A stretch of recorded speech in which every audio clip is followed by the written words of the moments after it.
Hello, my name is Angelica Tibbetts.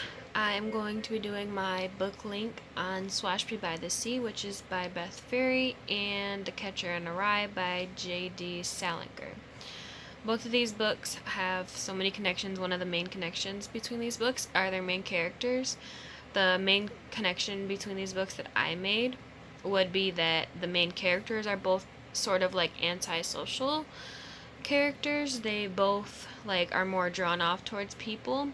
When it comes to Swashby, Captain Swashby, he is more of a grumpy old man in the beginning of the story because he doesn't want any neighbors. He lives alone. He just communicates with the sea basically. And then for the Catcher in the Rye, the main character is Holden, and he is also an antisocial type because he doesn't really get along with people, and his not getting along with people, it ends up making him get into conflicts a lot with people.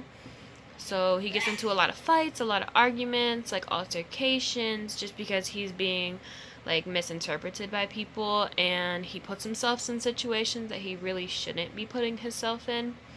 Another connection between both of these characters in both of the books that will help somebody to connect both of the books would be that both of the main characters in the books, they sort of move. Swashby, Captain Swashby, he moves to a house on the beach. It's a small house on the beach, so he didn't want to be by people.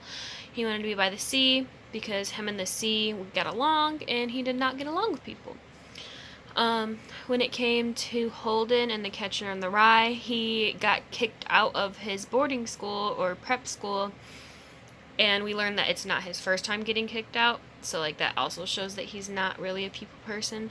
But he got kicked out, so he had to move, and instead of telling his parents like a normal high schooler would do, he decided that moving to Manhattan by himself would be the best option without telling his parents.